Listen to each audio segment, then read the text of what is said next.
here we go.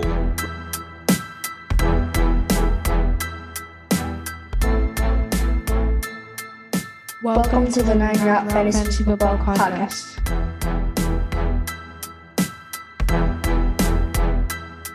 Hey, everybody. Welcome back. We are week 18 here at the 9 Route. We're going to dive right into our starts and sits for week 18. This is our last chance to show off who knows it all, who knows more on our end. And again, hopefully this will help, maybe sway you in the right direction as far as making a call on a questionable, I have both of these guys. Who should I pick? Who should I start?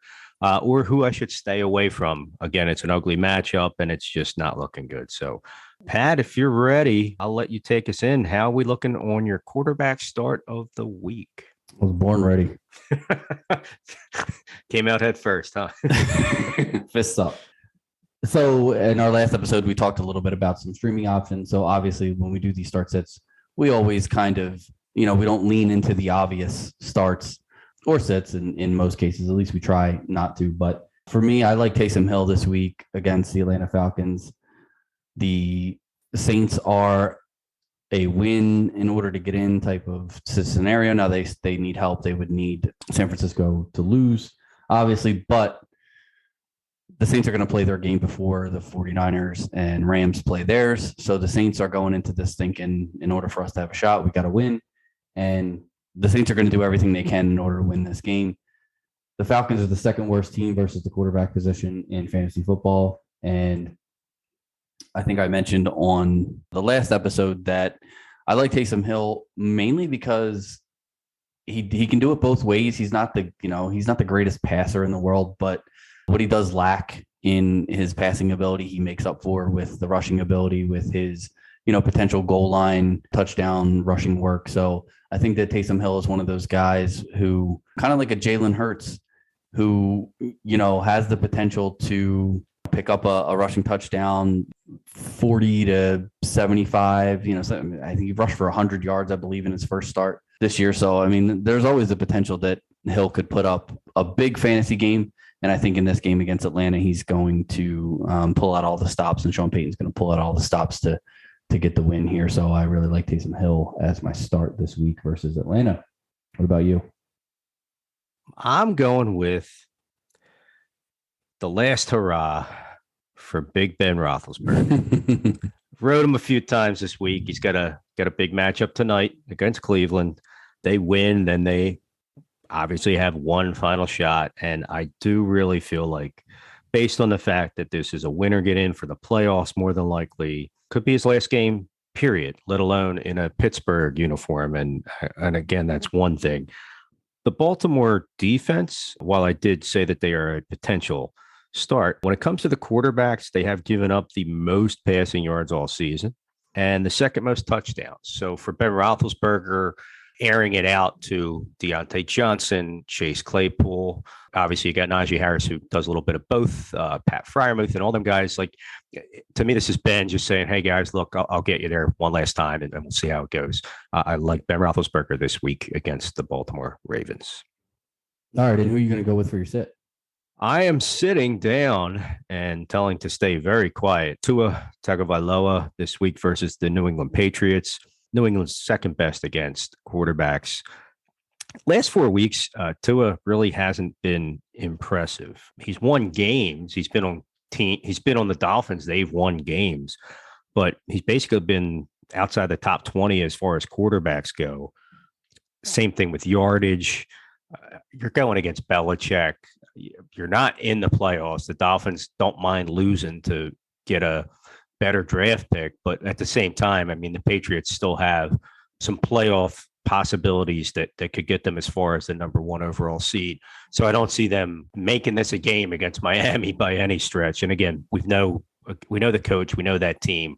I just see Tua struggling big time in this final tilt of the season against the New England Patriots. So Tua, sorry, buddy, but better luck next year. Yeah, I definitely agree with that. I think New England is, they're still playing for the division. So it's going to be all hands on deck there in New England, and they're definitely going to put their best foot forward in order to try to win that division. And obviously they would need help. They're going to need Buffalo to lose as well. But again, at this point, you can only control what you can control. And I think New England's a pretty big favorite in this game, and I think they're definitely going to pull it off. So I like that call. I'm going to sit Derek Carr this week versus the Chargers. I know that this is one of those games that could potentially turn into a shootout. So I can see if people want to start Derek Carr. I would say, barring some other, again, we talked in the last episode about potential teams sitting players, resting, maybe not playing a full game or whatever. So sometimes, there's a potential out there that Derek Carr could be your best option, but I don't really like him against the Chargers this week.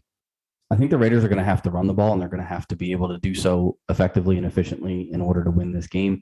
I don't think that you can get into a shootout with the Chargers if you're the Raiders. I think that's a very bad idea. And I think that in order for the Raiders to have a chance in this game, they're going to need to control the clock. They're going to need to control the ball, and they're going to need to try to keep the ball, obviously out of the hands of Justin Herbert and that offense in LA. So for me, I think that the game plan moving forward, you're going to see a lot of Josh Jacobs. I think it's definitely going to be a lot of handing the ball off and a lot of clock management. And, unless the Chargers happen to get up big in this game and force the Raiders to throw the ball, but I don't see that being the game plan going in. And I see this being a potentially close game on Sunday night. So I would sit Derek Carr if there's an option out there, like I said, like Taysom Hill or, even Ben Roethlisberger or anything like that. I would much prefer any of those guys to Derek Carr this week. Would you take Trey Lance over Derek Carr? Probably not, only because I think that the chances that the 49ers get into a shootout is a little bit less likely than the chances that the Raiders get into a shootout. I think that the 49ers do a much better job at running the ball, first of all, and that's their number one. Like, the 49ers are one of the few teams in the league that run the ball more than they throw. The Raiders are not. They like to chuck it around. So I think that there's a potential, that the Raiders could get into a shootout, whereas I think the Niners definitely will not get into a shootout with the Rams. Personally, that's my opinion, but I think that I would not want either of those guys on my starting lineup if I could avoid it. But if I had to pick one, I would pick Carr.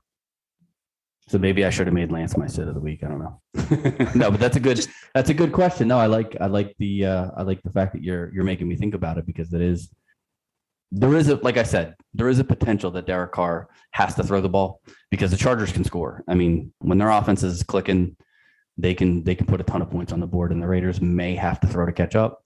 I just think that with the Chargers defense being as good as it is against the pass, I think if they make the Raiders have to throw the ball, that's an advantage to the Chargers. And I think that they could potentially, get some turnovers and things like that. I think Derek Carr is one of those guys who tries to win at all costs, and it doesn't matter. He'll chuck it up into double and triple coverage if he feels like he's got a shot at squeezing one in there. So there's a potential that not only does Carr not have a great game, but that he also turns the ball over in a potential shootout situation. So that's just my thought on that game in general. Sounds like you're right. I mean, I think Carr does. Unfortunately, the turnovers just kill him because he tries to do too much. Yeah. So and keeping the ball away from that passing attack probably is going to be one of the big reasons that the Raiders, fill up the stat sheet on that side of the ball, but not the other side by any stretch. Moving on to the running backs. Who do you got? Who's your starter? I'm going to go with Devin Singletary this week versus the Jets. I know the Jets played a really tough game and probably should have won that game against the Bucs this past week. The Bucs really weren't playing for anything. They had already pretty much locked up the division. I think maybe there was a potential that they kind of took the Jets a little bit lightly and got a little bit surprised in that game and kind of had to come back and sweep up the mess that they kind of left out there. But this week against Buffalo, Buffalo's playing for the division.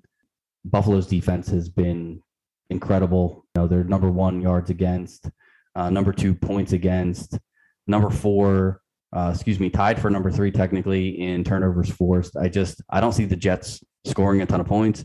which is why the Jets are the worst team versus the running back position in fantasy football. It's one of those things. And I know Buffalo doesn't run the ball a ton, but they have been running the ball more recently.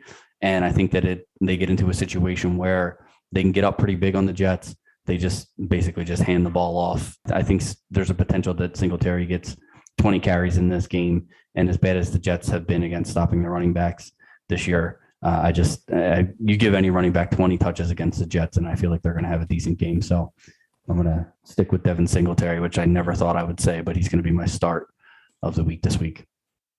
I really quick do want to say yes. I had him penciled in as my start of the week, and I saw you got him, so I figured I'd let you have him. I was dead wrong. I thought that Singletary was not going to be anything special. Grady had one game. Buffalo seems like they've turned things around a little bit by utilizing him, and watching week after week of him just stacking up points, 14, 16, 18, 25. And now you're basically giving them a buffet in the New York Jets football team. Buffalo has some things to play for. I think that's an excellent call with Singletary, Pat. Well, thank you. What about you? Let me let's figure out. It was half my call, so that's why I'm giving you credit. So don't worry. I am going to go with, if I'm right. Yes. I'll take the glory. You just stand there and smile and wave. Thanks. I am going with the same guy I went with last week. I'm going to ride the hot hand. David Montgomery, last 4 weeks, running back number 1 in fantasy football. I mean, it kind of just says it all. I mean, the Bears, as bad as they've been, or at least going with what got them there, Montgomery had been doing okay and then got hurt. We entered the Khalil Herbert phase for a little bit, thought, maybe there's going to be a timeshare and everything else. And no. Montgomery came right back in and, started to take over and be as dominant almost as much as he was even like where last season. I think last year, didn't he finish like running back 4 for the season? So for the season, and had a stretch down the end of the year where he won people fantasy championships last year. Yeah. And he was, some people faded him quick. And I guess that's just looking at the Bears offense maybe as a whole. But with the black hole that has been the passing game for them, I think that's just opened up that much more. And Montgomery is involved in the passing where he's also up there in targets, receptions for running backs. So I like David Montgomery a lot. I mean, if he's on your team, I think you got to look at him as a potential keeper. If you play in any keeper leagues for next year, I love this end of season matchup against Minnesota where he's just going to look to pad the stat sheets and kind of take everything home on that. I love David Montgomery this week against the Minnesota Vikings. Yeah, I wish he hadn't played so well this past week. He's one of the guys that helped put me down 30 points going into this Monday night game tonight. So sorry about that. Had to play against Montgomery this week, but it is what it is. That's fantasy football. What about your sit for this week? Who should I try to talk my opponent into starting this week? Yeah. Oh, please. Fading him faster than he's been fading himself. And I know this does not bode well for Mark in part 2 of our championship week. Cordarrelle Patterson. He's going up against the Saints. Saints are the best against the run. This guy was just all the rage in fantasy football where it's like, oh my God, after 20 years of being in the league, he finally broke out and all those dreams have come true finally. And he had a nice stretch, did get a little banged up. But I think with Atlanta, the problem is that they don't have a lot going on. And last 3 weeks, he's only had 6 targets, 1 touchdown. He only had 52 total yards this past week. He's been running back 30 the last 4, running back 48 the last 2. I think just that whole team's just really running out of gas. Ironically, the Falcons were just knocked out of the playoffs by losing on Sunday. So they were still wink, wink in the mix. And Patterson had been one of the biggest reasons to get them there. Obviously, Kyle Pitts just crossed 1,000 yards as a tight end rookie, and I think that's a record for him. Quietly, he's put up some stats. Russell Gage had a couple weeks. I kind of thought he'd continue on his way, but he turned back into good old Russell Gage. But Patterson has definitely fallen off a cliff, and I think he's taken the rest of that offense with him. Definitely a sit this week, week 18 against the Saints. Saints are playing for their playoff lives, and it looks like every team knows now to basically key on Patterson And that kind of shuts down the rest of that offense. So I don't like him in the matchup this week against the Saints. Yeah, it seems like they got Mike Davis more involved again for some reason. I don't know why or what the thought process was on that, but if Patterson signed, I'm wondering if Patterson's like a 1-year deal, and it's one of those where it's like, look, we're not going to have the money to resign you. We're not even bothering because you're going to command now, like a 3-year, $70 million deal. And they just decide, because they had just signed Davis, I think, to a 3 or 4 year deal. So, they maybe are just looking to see what they have and kind of lick their wounds and get ready to draft somewhere in the 7 to 10 range coming into next season. Yeah, absolutely. I am going to sit. Now, my sit this week does not have anything to do with the matchup. Philadelphia is actually the 10th worst team versus the running back position. But I feel like with Ezekiel Elliott's, knee injury now, he has been progressively looking better each week that he's been back from that injury. He's wearing the knee brace now, and he does seem to sort of have that pet back that I think he was missing earlier in the season. But I think in this game, like we talked about before, it's the NFL put this game on Saturday because it doesn't mean anything.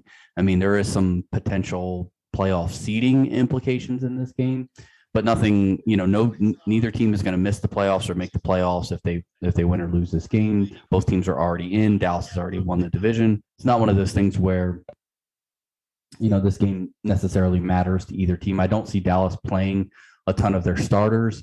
I actually, in our league of record, we are, as you said, in a dogfight for the number 1 draft pick next year in the toilet bowl. I have Dak Prescott and Amari Cooper, and I am going to be looking to put those guys on my bench this week. I don't have the confidence that Dallas is going to want to play their starters for any serious length of time in this game. Maybe preseason type game where they get like a quarter just to kind of keep them fresh and that's it. But I could see Tony Pollard basically just being the guy and taking over the backfield against Philadelphia and having honestly a pretty good game. But I don't think I'd have the confidence to start Ezekiel Elliott this week based on the unimportance of this game. Yeah, I was sitting him last week based on, did you say like knee injuries and things like that? And he was not impressive against Arizona and Dallas as a whole kind of got handed to him. I mean, they do have the stats out there that Dallas looks great against everybody that's bad, and then they play a good team and they don't do as well. So yeah, I don't blame you. Definitely move it into the playoffs where they want to just kind of rest everybody and try to make it into the following week, which could be a revenge matchup against Arizona. It's kind of lining up that way. Yeah, it does have that potential. All right. So what about your wide receiver start? Who's starting there? Oh, I am worshiping the sun god. Yep. I had a bunch throughout the season. I've had a bunch of middling wide receivers, Devontae Smith, Jalen Waddle, a lot of rookies. I had Antonio Brown back when he used to play for Tampa Bay all those hours ago. Someone who acts like a rookie. Yeah, he acts like he's sometimes in Pee Wee. But Amon-Ra St. Brown versus the Green Bay Packers. They're 8th best against wide receivers, but they have nothing to play for. So they're probably going to go through the motions and use it as an extra bye week. Again, they have nothing to lose. They have the 1 seed completely locked up. Amon-Ra St. Brown had been a little bit of a blip on the radar at the beginning of the season. Obviously, Detroit not that good. You see TJ Hawkinson, DeAndre Swift, Jared Goff is quarterback, but in the last 4 weeks, everybody knows Cooper Kupp is going to go down with possibly the greatest fantasy football season ever for a wide receiver and all timer. He's been second to Kupp and not by much in targets, receptions, touches.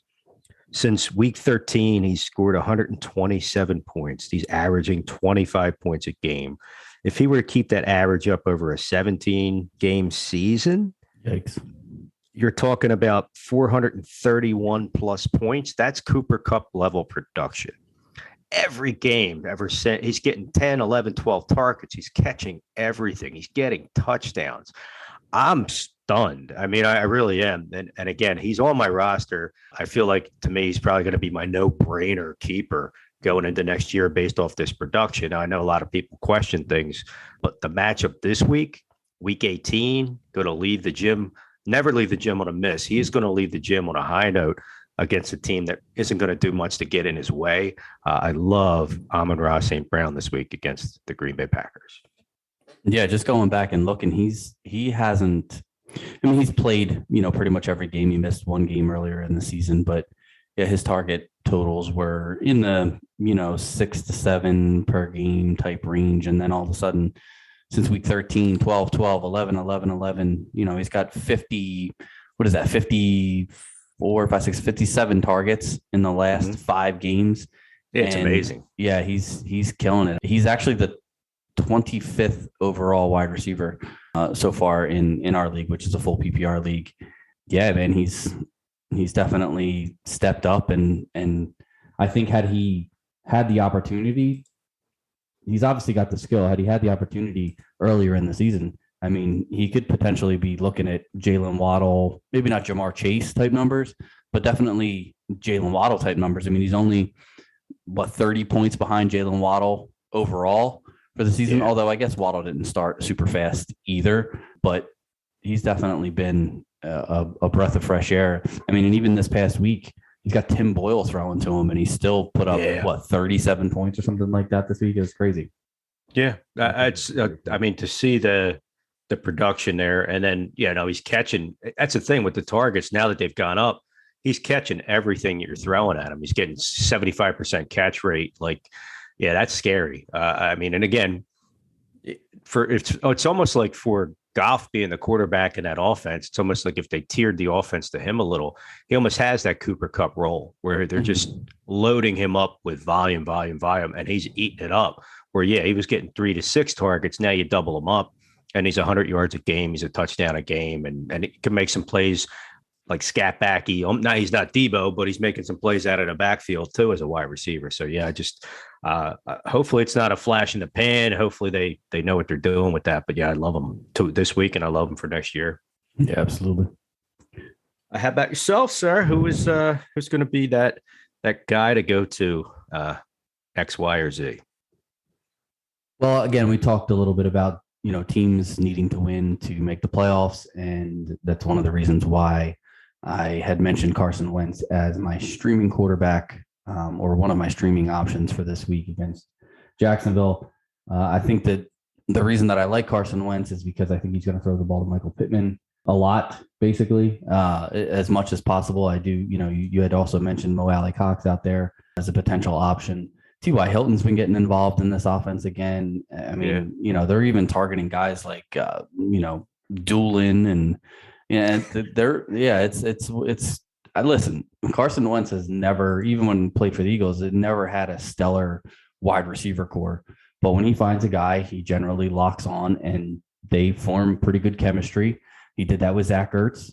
I think he's doing it in Indianapolis with Michael Pittman. Now, Pittman hasn't had the greatest last few weeks, but the Colts have really leaned more towards the running game. And I think that, Pittman's still averaging roughly 8 targets a game.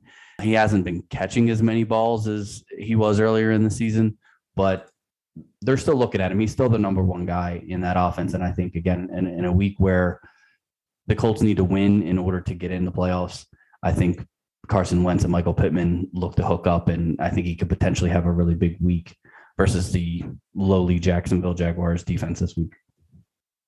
I agree. I think, defenses are probably going to make their point to key on Jonathan Taylor. And again, I think that immediately starts to open things up for Carson Wentz. And knowing that, if they get into the playoffs, this will be Wentz's, in theory, it won't be his first start, but it'll be his first legit playoff game where hopefully he doesn't get knocked out by a cheap shot by Jadeveon Clowney. That definitely is something where Pittman has definitely started to look like his go-to guy, though. I do like the call.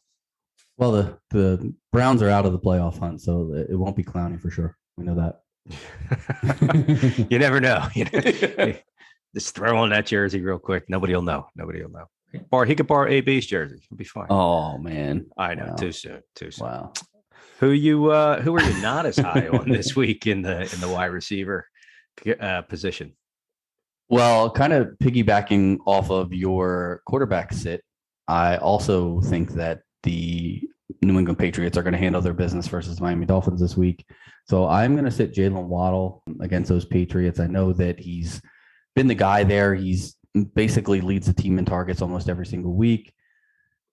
I think that the Patriots, as we all know, they do one thing and they do one thing very well, and that is take away your best offensive weapon. Waddle has by far been the Dolphins' best offensive weapon, and I think that's going to be where the Patriots key this week to win this game versus the Dolphins and, hopefully, potentially win the division, as much as I don't think that's going to happen because they're going to need the Jets to beat the Bills. But I do see New England winning this game and doing what they need to do and potentially stopping Jalen Waddle in the process. So what about you? Who are you not feeling? I am not feeling. It's more of a fade. But again, the Minnesota Vikings had nothing to play for. I'm honestly, if I had him, I'd probably sit him if I had what I thought was a better option. Justin Jefferson versus the Bears. Again, he's not a bad wide receiver. I'm not saying that at all, but whether or not Kirk Cousins is quarterbacking, I think will have a little bit to do with it. Again, they're probably not looking to send him out there and get him killed in a meaningless game at the end of the year. He might play a half. That's a big factor too, where, he might get 3 catches for 42 yards and a touchdown. Okay. Well, there's 7, 6, maybe 12, 13, but I think a lot of people want that 25 plus out of him that he can do. I don't see that happening in a game like this where the Vikings aren't going to look to run any scores up. Cousins isn't in there. It's going to affect them even more. And again, the Bears over the last couple of weeks, they've actually been a top 10 defense against the wide receiver position. They've been about 6th. So they are starting. They just got a veteran back from injury, and we saw little glimpses of them playing that well. So I don't like Justin Jefferson this week. For those that have him in their lineup, I get it. You're not going to probably take him out. But if you have some exploitative matchup that could put him into a flex position, but you're scared to start somebody else, I don't think it's going to be a game where he wins you a championship. He puts up 40 points where you think, oh, he's done it before. This is not the matchup for that. This is a very vanilla, plain Jane. Again, if he gets you 12 points, I think you'll be happy. You'll be lucky. 12 points is definitely not wide receiver 1. It's possibly 2. It's probably a flex. So fading hard, Justin Jefferson this week. But I'm on Ross St. Brown in your wide receiver position and flex Justin Jefferson. That's what your advice is, basically. Yeah. Honest to God, I mean, looking at the usage that St. Brown gets with that, but I just feel that almost in a gut feeling concept. I just don't like Jefferson in this matchup, in this game. I think, again, it's really going to be interesting to see who plays. Now, when it comes to, like I said, when it comes to the Bears, they're actually reasonable. In the last few weeks, they've been pretty good against defense. It's a pretty good defense against the pass. Now, they are a little bit more susceptible to the run. And obviously you have Dalvin Cook, who might be involved a little bit and then sit, and obviously Madison and those guys. But at the end of the day, I think that Jefferson's going to be somewhere in the wide receiver 25 to 30 maybe this week. So again, I think there's a lot of other options out there, and I just don't like the game, the setup, anything. Minnesota coming off a tough loss and knowing that their season's over. I can't see them putting him out there in any bad spot. So it could be a team related where, again, they pull him by halftime, and if he hasn't really done much, then you're screwed, because now you have a guy who's going to sit for a half just for health reasons and stuff like that. And again, they have nothing to play for. Yeah, that makes sense. That's the thing we've talked about in other episodes. Like you're saying, we're talking about people in matchups that are looking, their teams are playing for something. You like Carson Wentz because you know that, again, the matchup's there and they're playing to save their playoff lives and all that stuff. Where, if a team look at Green Bay, they have nothing to play for. You're taking a risk playing Devontae Adams this week. You're taking a risk playing Aaron Jones and possibly even Rodgers. You're going to see you're going to see a Jordan Love heavy offense possibly. Mhm. So now, oh God, Aaron Rodgers got me all this way. Sorry, but that's the NFL. That's what sucks is when you ride a heavy team offense all season long. You're stacking Adams and Rodgers, and then you get to this week and you're like, well, they're nothing to play for. They say they're starting. You put them in your lineup, and they only play a half. They only play a quarter. Suddenly, you're screwed again. Versus a team like, not that every team's going to shut everything down, but at the same time, some of your stars and studs, they just kind of want to give them a rest for the season. But now a young guy like St. Brown, who's still trying to make his name, he strikes me as the kind of guy who's going to say, "Nope, put me out there, coach. Let's do it. I want to go out there and blow up Lambeau and or wherever they're playing and do that." That's a different story to me. Yeah, Detroit hasn't been playing for anything for a long time now, so it hasn't stopped St. Brown from scoring. So yeah, I don't potentially see that as being, and honestly, I do think that the Vikings are going to go out in this game. It is a division matchup, but I do think the Vikings are going to go out and try to win the game. I think that the guys on the team, I feel like guys play for head coaches that they like, and it seems to me like most of the Vikings players do like Mike Zimmer and they like him as a coach, and I feel like he's potentially on the hot seat right now as far as losing his job at the end of the season. And I think that the Vikings could, if they really want to try to save his job, could go out there and put up a good performance. But at the same time, the Vikings had their shot this week.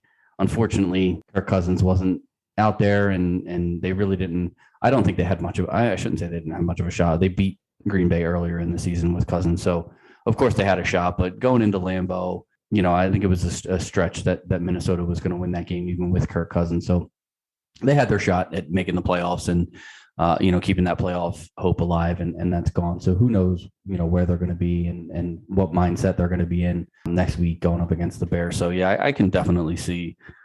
I would still start Jefferson. I think, honestly, I don't think there's enough better options out there, but I do get what you're saying. And I do agree that maybe you should temper expectations a little bit as far as, not a flat him going sit, out and putting out. He's not going to be your wide receiver one. He's been all season. I could be wrong. I am a lot, but I don't like him in that game where, again, unfortunately, I know a lot of people have taken him almost all the way to the barn, and he's, wide receiver 3 on the season. But at the same time, it just don't, again, he's not giving you 20 to 30 points. He's going to give you 10 to 12. Mm-hmm. So again, not saying sit him, but I think you have a potential. But me personally, if you said, who are you starting? I may sound like an idiot, but I'll start St. Brown over Jefferson based on how hot he's been. I think I'd have to. Yeah. I mean, if you only had one option, that would be a tough, that's a tough sit there. But I mean, St. Brown has been absolutely killing it. And like you said, Green Bay isn't playing for anything at this point. So that's a tough call. All right, well, let's move on to the tight end position. Who you starting at the tight end spot this week? Hunter Henry versus the Miami Dolphins. Hunter Henry, last couple of weeks has been like fourth in targets. I mean, basically over the course of the season, he's basically like tied for third with red zone targets. Like he's Mac Jones's guy. I mean, again, he may not always get the points to back it up. And again, they don't throw the football a ton. Obviously, they just obliterated Jacksonville over the weekend, which, isn't a hard thing to do. And I mean, Henry as a whole is kind of like right around like a tight end 10. He's right there with Gronk. He's ahead of some bigger names that have been out with injuries, but he's right there on the outside. He's been touchdown dependent. I mean, I think everybody knows that. He's tied for the league lead in touchdowns with 9 for the season. But again, it's really that, they get near the goal line. And again, who is he looking for? He's going to look for guys to catch. Hunter Henry, I like him a lot this week. Miami's just bottom end, middle of the road against the tight end position. And I could see him maybe picking up 2 scores for you. So Hunter Henry, get him in your lineup for tight end this week. How about yourself? Who are you starting? I am going to go with Pat Freiermuth. I know that he's not necessarily, like I said, a streamer anymore. He's probably Well, I guess he could still be considered a streamer depending on who you have on your roster. But I think against Baltimore, who's the 5th worst team against the tight end position in fantasy football, I think he's got the potential. Ben Roethlisberger, like you said, with Hunter Henry and Mac Jones, Ben Roethlisberger looks to Freiermuth in the end zone. He's been really involved in their offense. I think he's in the last 4 weeks, he's only second behind Deontay Johnson as far as targets go in this offense in the last 6 weeks, he's second behind Deontay Johnson. I just feel like there's a chemistry sort of building between these two. Unfortunately, like you had mentioned in the last episode, Roethlisberger is probably playing his last season as a Steeler, which, now Freiermuth's going to have to develop chemistry with a new quarterback next year. But again, Pittsburgh wins tonight. They could potentially be playing for a playoff spot next week against Baltimore. And I think, at that point, you pull out all the stops and you get your best players involved. And Freiermuth has definitely been one of those key targets for Ben Roethlisberger. So I really like him next week versus Baltimore. I like him a little more if they win this week. But even if they lose, I still feel like Roethlisberger is going to want to go out on a high note. And what better note to go out on in your career as a Pittsburgh Steeler than beating the Baltimore Ravens? So I think knocking them out of the playoffs. So yeah, possibly getting in. I think Freiermuth, he's kind of graduated from streamer to legit. I know he just missed some time with a concussion, but that Minnesota game, he was what was that, like a 20-yard touchdown catch away from being like a 25-point tight end. You know what I mean? Yeah, he's shown everybody where, like you said, they were high on him to start the season. I think you and I actually had a little back and forth with him preseason. Eric Ebron. Mm-hmm. Yeah, you're all about Bron and Freiermuth was like touted. And they didn't use him a lot in the beginning, but then they really did start to see, like you said, a rapport come on. They lost Juju Smith-Schuster. Obviously, that's going to swing a lot of targets your way. And Deontay Johnson's been the guy. Najee Harris been solid for him. But as a rookie to step up through the season and be a go-to and have a veteran, like you say, trust you to get you to that point. I think you've really seen him actually cut into Claypool more than anybody. When it looks to that go-to role. So, great call. I do like Freiermuth in a Week 18 tout and a juicy matchup. So who don't you like this week? Well, I had this whole thing written down and go through my notes here as we do the podcast, and I had Dallas Goedert as my sit this week. Again, just, basically for the same reasons as we talked a little bit about Ezekiel Elliott earlier. I didn't see Dallas Goedert playing a role. Come to find out, he is now on the COVID IR for this week. Potential that he could come back and, play in this game. But even if he does come back, I don't see why Philadelphia would put him in the lineup. It just doesn't make sense to me for them to play him in a game that doesn't mean anything. And, heading into a playoff where he's honestly, he's sort of overtaken Devontae Smith as the number one target in that offense, it seems like. So, as much as I didn't think he was going to play this week, it now looks like he may not play at all. So why don't you go through your sit and I will attempt to find another tight end that I don't like this week, and I'll get back to you on that. All righty. Folks, I have on my team. I'm been a little disappointed, but he's actually had a good season, but I was expecting more out of him. There's some famine years, weeks 11, 12, and 13, and some at the beginning of the year too. Kyle Pitts, I know he did sustain a hamstring injury in the loss to Buffalo. That could play into this as well, whether or not he plays or not, period. But I would sit Kyle Pitts this week against the New Orleans Saints. Again, tough defense. They're only giving up about 5 points a game to fantasy football tight ends throughout the season. And Pitts has, he's definitely struggled at times, and that's kind of being polite.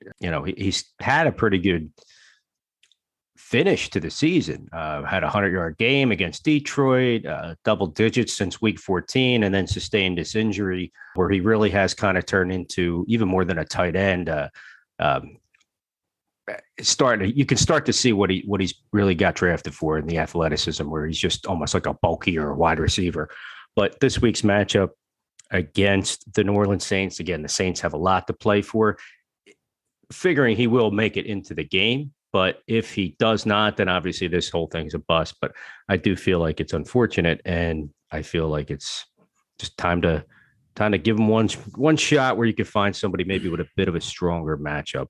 If he's your only shot, I get it, but Kyle Pitts would be a sit for me this week against the New Orleans Saints. Yeah, I think Pitts, if I'm not mistaken, I'm not looking right now, but Pitts only has 1 touchdown on the season, right? Am I correct about that? Kyle Pitts is lone touchdown, yes, and that was against the Jets. It was a 100-yard game. It was one of his best of the season. And again, it was like right after that he had that game, a bye week, comes right out against Miami, puts up 25, and then 3, 9, 10, 5. So the only shining spot is that some of these double digits have all come without the touchdown. So again, it's definitely PPR based, but and he's, as a rookie as a whole, what is it? I'm looking here, is 69 yards helped him become the most receiving yards for a rookie in franchise history, and only in 16 games. So that's pretty good. That's great for him, but I mean, it doesn't help you in fantasy. And again, if he's nursing a hamstring and he's out there even in a limited capacity against a tough defense against that position, and the Saints definitely are going to be playing for everything. I just, unfortunately, I'm starting them in our league, obviously, because I don't really have anybody that I can go to. But I think sometimes you might be able to find a better matchup. Yeah, I agree. I think that most tight ends are touchdown dependent. And you can tell that with Pitts, I mean, he's not scored any but 1 touchdown, and is, the tight end 5 so far on the season. So obviously with still a couple guys to play tonight, but yeah, he's definitely, I think had he scored a few more times throughout the season, I mean, you're definitely looking at, he's he's 2 touchdowns away from passing Dalton Schultz and moving into, the number 4 position as far as tight ends go on the season. So he's definitely been consistent as far as, getting some catches, getting some yards, but the lack of touchdowns has really killed Pitts. And I think that that's probably been, the biggest disappointment in his game has been the fact that they just haven't been able to find him in the end zone. Yeah. Yeah, I mean, looking like you're saying with a lot of his third and yards, receptions as well, like he's not as shorthanded as Mark Andrews, Travis Kelce, guys like that, but he's on a Kittle's level where, if he had gotten a couple of them touchdowns, suddenly you're talking, whole different story there. And you've had Waller banged up most of the year. You've had Hawkinson go out. It was definitely a top 5 preseason pick. I'm definitely, he's going to be one of my 2 probably for next year as far as keepers. He was my first round pick this year. I think that's where, I was hoping, I was getting greedy and hoping to see him in that, Kelce level, where now it looks like it's there. It's just a matter of, okay, he was a rookie. Let's see what happens next year with maybe a better offense and a quarterback that's not, pushing 40, on that level. I think that's a lot to do with it, but yeah, I like Pitts overall, but I this week against the Saints, I think that matchup's going to be kind of tough. Yeah, absolutely. All right, so I'm going to switch my tight end sit this week because I feel like it would be, I don't want to put a DNP on the record for somebody that I know is pretty much not going to play. So I'm going to make my sit Tyler Conklin this week versus the Bears. I know that you had already mentioned Justin Jefferson and sort of fading him a little bit this week. I think, again, the Bears are the 7th best team versus the tight end position in fantasy football. And again, I don't know for sure how much of this game, like you said, the starters are going to play. I believe that they're going to play their starters for the most part. Maybe not Cook, just because of all the injuries that he's dealt with. I feel like, they're better taking the safe route with him. But even if Conklin plays the full game, in his last 4 weeks, he's only had 19 targets and he hasn't scored over 10 fantasy points. And that's in a full PPR league in any of those games. A lot of people thought with Adam Thielen going out, that Conklin was going to sort of pick up a little bit of that Thielen role, especially in the end zone. It seems like KJ Osborne has been more of the guy that has done that. Maybe Kirk Cousins just isn't a tight end guy. I don't know, but there's been a lot of talk about Tyler Conklin potentially, stepping into a bigger role with Thielen being gone. And I think that he's unfortunately not produced in that role. And again, against the Bears, who have been a good defensive unit as a whole, but really good. They actually rank the highest against the tight end position of all the positions that in fantasy football. So I'm going to sit Tyler Conklin this week and look for a better option there at the tight end position if possible. I hear you. Again, the game I don't like as a whole for fantasy purposes, but yeah, I could see where that definitely does play a factor for you. All right. What about your defense? Who you starting there? Well, just talked about them involved in my sit. I feel like the New Orleans Saints are going to unleash hell on the Atlanta Falcons, which doesn't take much nowadays. I think, Pat, you and I could probably get the boys together and give them sing them a jaunty tune and give them a hard time. But no, as a whole, yeah, the Saints are playing for everything. They have to win to have a shot at the playoffs, and they luckily have a tasty matchup against the Falcons. Atlanta, again, we're talking about it a lot. Atlanta doesn't have a good offense as a whole. And I mean, again, that whole team is pretty nicked up, and you lost Calvin Ridley on the season. Pitts has been a good player, again, but fantasy wise hasn't killed you. Cordarrelle Patterson's been struggling. Pat, you mentioned how they're trying to get Mike Davis involved a little bit more. And again, a lot of it goes back to quarterback play and Matt Ryan just not being good anymore. I mean, again, you did take away his number one wide receiver. That's a strong factor in everything. But at the end of the day, if the Saints are looking to make the playoffs, and obviously they need a little help, they need the Niners to lose.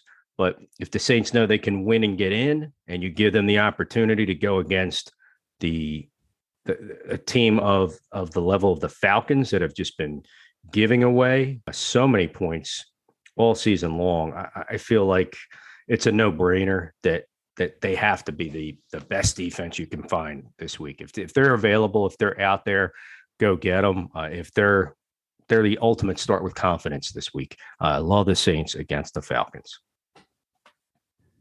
And I'm going to go with who I believe is the number one defense this week. So this will be interesting.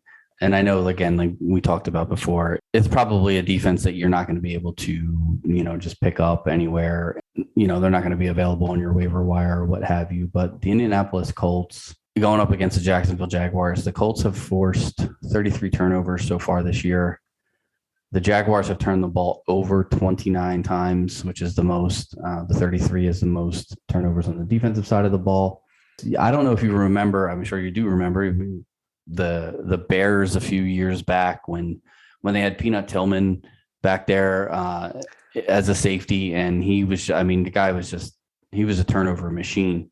The Colts have a guy just like that, and I just feel like it's going to be a game where the Jacksonville Jaguars just cannot get out of their own way. I don't see this game turning out any other way than the Colts completely blowing them out.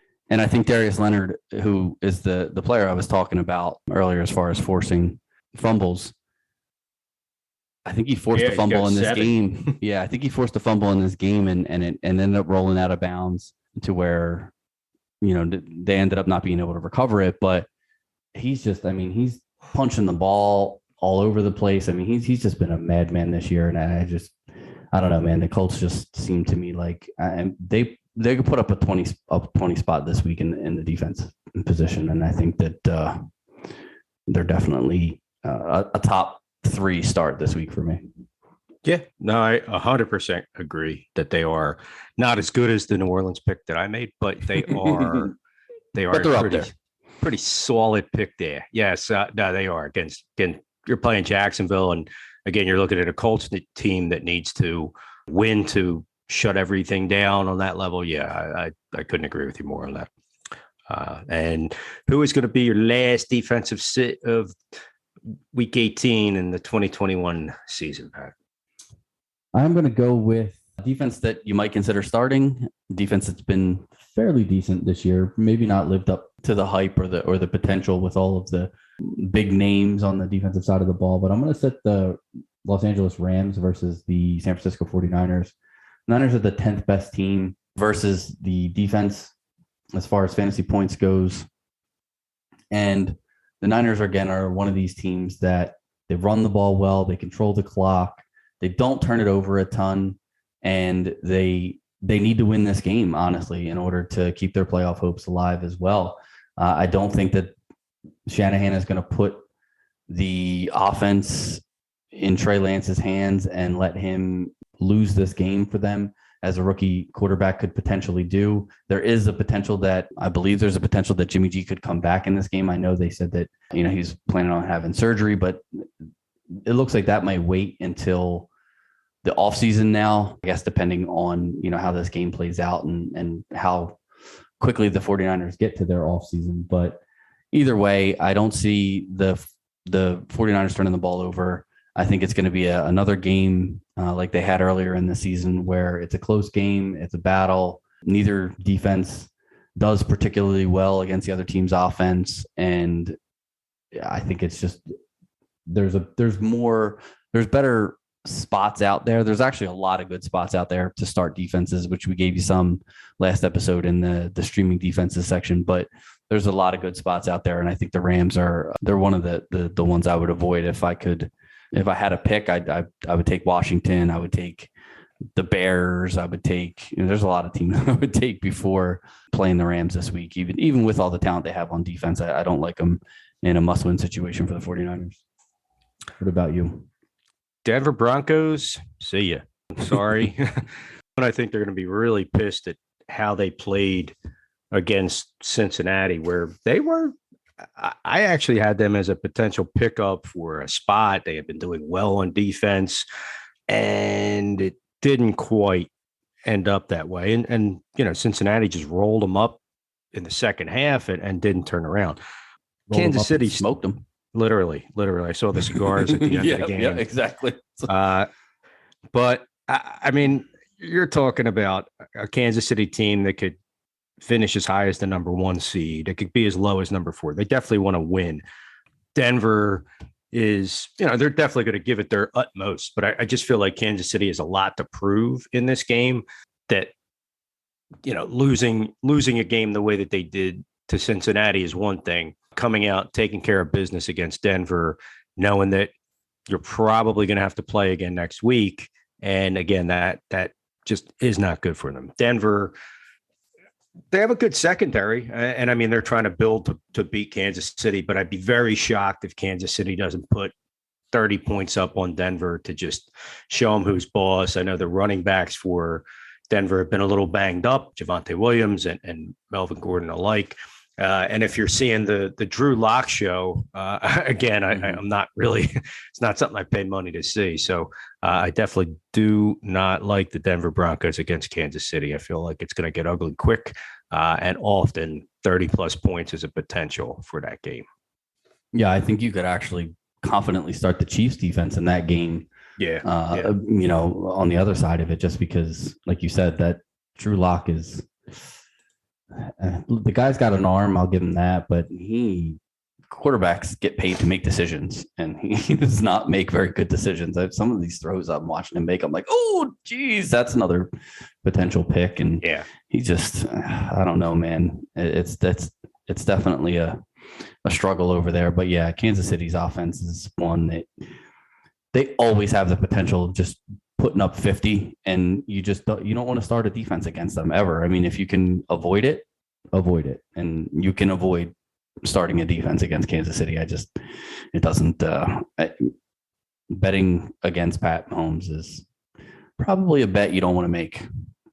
All right. Well, that's our start sits for this week. Hopefully we were able to help you guys out and give you some perspective on some of these players and some guys that we see, maybe potentially have some tough spots or some easy spots that can help you push forward and win your fantasy championship. I know, if you're still playing in week 18, a lot of leagues is probably a 2-part championship. So you're in maybe a second week of a championship. And a lot of the nuance to fantasy football sort of comes into play in these 2-week championships. I know for me, for one, I am in a 2-week championship where I am down roughly 50 points going into week 2. So for me personally, I am going to be looking to put in a boomer bust type lineup in week 18. Just whoever has the potential to score the most points, that's who's going in my lineup. And if I lose because those guys, like I have a Tyler Lockett on my team, guess what? Putting Tyler Lockett in this week. Hopefully he has one of his Tyler Lockett, 153 touchdown games. This is one of the times where I just have to, go all out and, put my best, highest potential lineup in there and not really worry about, the bust potential there. Or you might be in a league where you're doing something where, like in our dynasty league, it runs throughout the season. So, week 18 may not necessarily be a final championship game for you, but you may need to win or score a lot of points or whatever, what have you, to get yourself into, that number 1 position and win that league in that fashion. So make sure that you're taking a look at what it is that you actually need to win. Now, if it's just a standard, if you're just in a 1-week, week 18 matchup for your championship, I don't see that being the case in most instances. But if that is, where you're at, don't be afraid to sit some of your big name guys and start some of these, more unknown type players like an Amon-Ra St. Brown, like a, Jared Patterson, like a Rashad Penny. Fantasy football is about opportunity. If these players are going to get the opportunity, they're worth a start. Maybe they aren't the most talented guys on the roster, but these are all NFL players. They're all talented guys. It's Jared Patterson is an undrafted rookie free agent, and he just came in and put, what would he score this week in our league? 20 fantasy points, something like that. Yeah. 18. So these guys are out there. They're available. Make sure that you're paying attention, Saturday morning, Sunday morning on, potential players not playing in games. Some of the NFL did a really good job at timing the games out so that each team that is in any type of playoff, scenario or potential doesn't know their fate before the game is over, before their game starts. So in a lot of these situations, like for example, in the New Orleans and San Francisco situation, New Orleans plays at 1, San Francisco plays at 4. If New Orleans wins, they know that they have a shot. They didn't put the San Francisco game at 1 and the New Orleans game at 4 because if San Francisco would win their game, New Orleans is now out of any playoff potential at that point in time. So the NFL did a really good job at timing these games out and putting them on the schedule so that every team is going to every team is going to be putting forth their best effort in these games. So in most cases, you're going to be sticking with the guys that got you here. In some cases, you may have to bench a guy, as we talked about, like Aaron Rodgers, like Devontae Adams, because, potentially they're not going to play, a lot in those games that don't mean anything. But there are options out there that you can pick up that will, maybe not get you a Devontae Adams type number in week 18.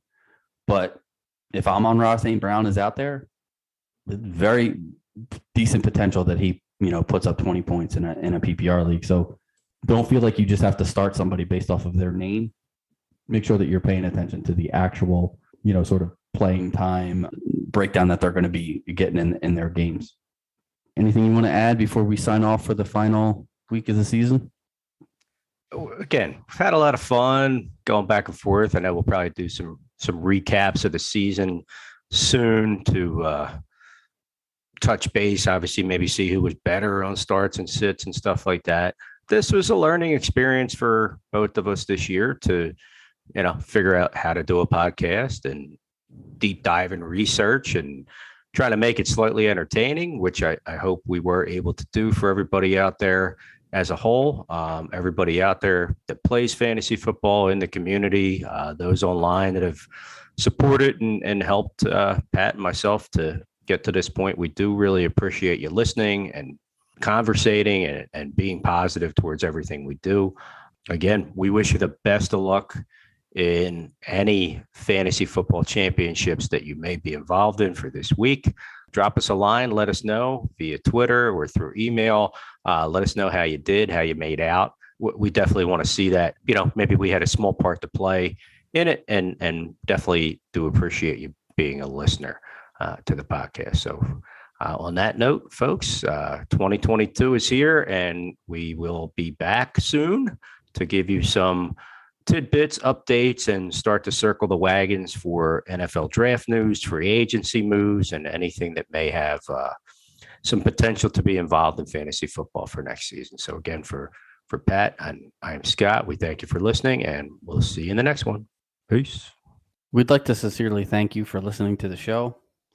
You can follow us on Twitter at the 9Route1 and at Scott from Delco. We put out a lot of funny and informative information on there. Our email address, if you'd like to email the show, is the 9routeFFB@gmail.com. Make sure to click the little plus wherever you're listening to follow the show. And if you like what we do, please leave us a review. Good luck this week, and we'll be back next week with more fantasy football info to take your team deep here on the 9 Route Fantasy Football Podcast.